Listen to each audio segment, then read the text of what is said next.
Well, never have I heard so much singing in the Fantasia on British Sea Songs. Ross Popel there, the cellist, being congratulated by James Loughran for his marvellous playing in Tom Bowling, and the other soloists, Colin Bradbury on clarinet and John Anderson on the oboe in particular, stood out. Some of the words printed in the programme. I think next year we shall have to have all the words printed.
Just a moment of confusion there when the encore for Rule Britannia came around, but we shall go on straight away to Jerusalem in the orchestral arrangement by Elgar.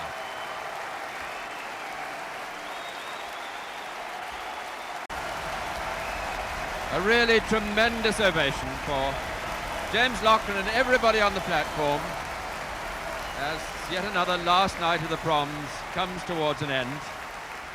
And here's a presentation for him, presented to him by Mrs. Margaret Cann, who's a clerical officer with Sea-Link. And I think here comes the speech for which James says he's been rehearsing since last time. Just in case there's nothing. Yes, thank you.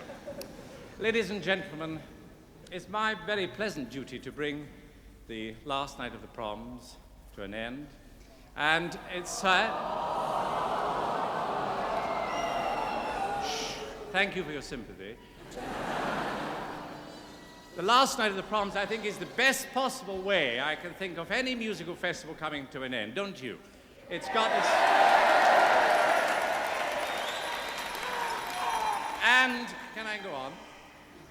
And we have to thank, in general, the BBC for covering and supporting these concerts, and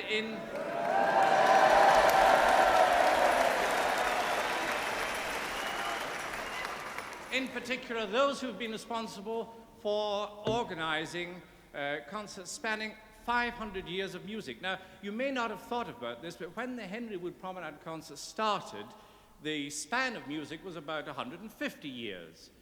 And certainly when I was a student, we thought in terms of 300 years, and now it's 500 years we have to take in. Right. Yes. Just let's see how old I am now.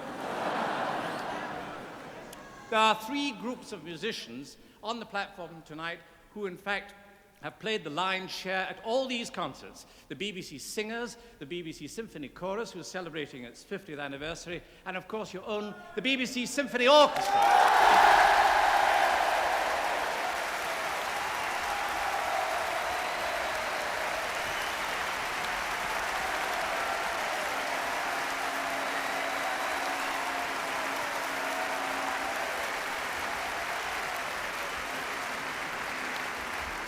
But, ladies and gentlemen,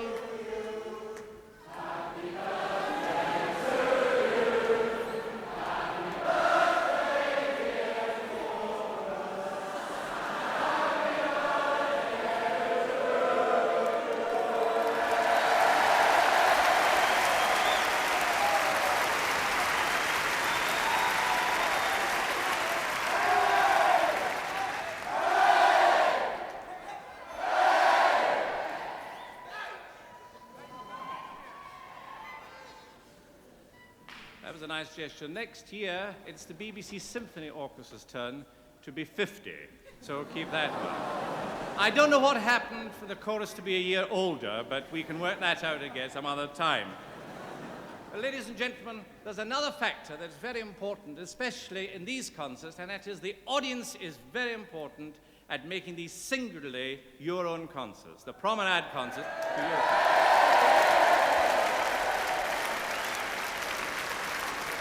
Have you ever thought what foreigners must think of this land? They know that we're brought up to have a stiff upper lip and self-control, and yet for 2 months of the year they look upon the Royal Albert Hall and seeing this tremendous enthusiasm coming from you, that for the other 10 months of the year, if they come to London, they must wonder what's happened to you all. You're resting, I see. That's a good idea. Never thought of that.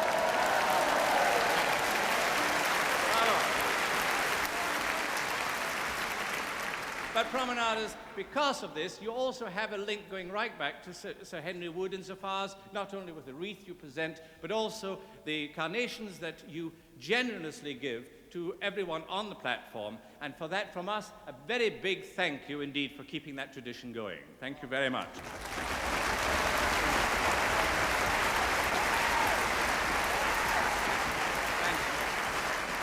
you. Now, next year, those of you who got your diaries for next year, the dates will be from the 18th of July, Friday, to Saturday, the 13th of September. You don't feel so wildly enthusiastic about that. You wanted to... Well, no, it's not an age for statistics, but certainly they are going to happen, and we look forward to seeing you, certainly, all next year. And it was really in that spirit that I wanted to bring back the Auld Lang Syne. There's nothing Scottish nationalist about this, I must say. Proudly Scottish, but this isn't a political gathering. No, ladies and gentlemen, Auld Lang Syne is a universal song which reflects this tremendous friendship that has grown with the years in the promenade concerts.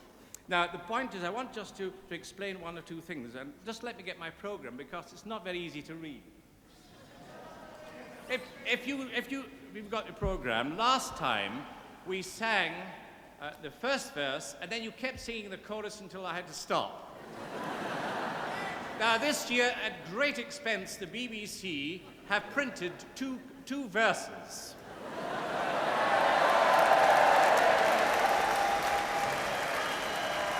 Thank you. And they have also commissioned Cedric Thorpe-Davy, who's delightful.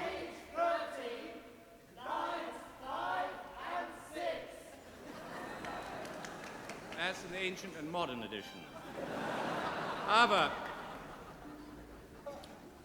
if you look at it, the first 4 lines are the first verse. And then you sing Auld Lang Syne. Can I just say this? I get so many letters correcting myself and other people. It is not Syne, it's Auld Lang Syne. Yeah? See? Right? Those who've just tuned in, this isn't Open University, it's just a... And the other thing is I've been asked to say is you're not allowed to join hands or cross hands before the second verse, which begins, and there's a hand. There's a hand. Yes? Yes, fine. Well, I'm glad you've got that. The only thing is that the orchestra is extremely painful. For the Scots who are in the audience and who know the words, and who didn't buy a program,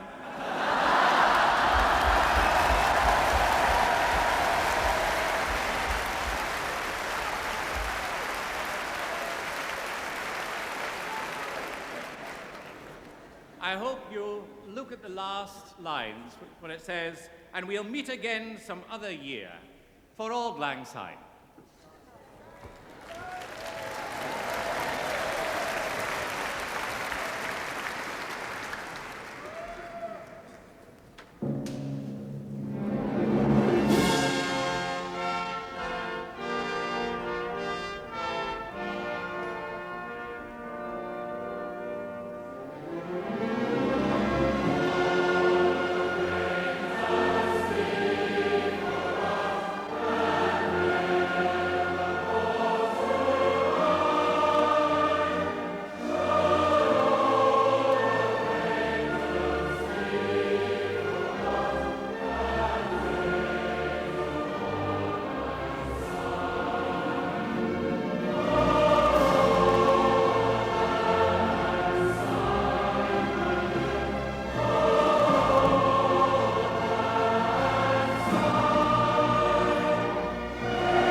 Well, I think we need just a little more instruction on the words of Auld Lang Syne, but it went pretty well. And I can't help feeling that's going to become an institution at the last night of the Proms. Bringing the orchestra up once again, James Loughran. Behind him a great sea of Union Jacks and happy faces and balloons leaping into the air. The chorus behind the orchestra and the national anthem in Sir Henry Wood's arrangement.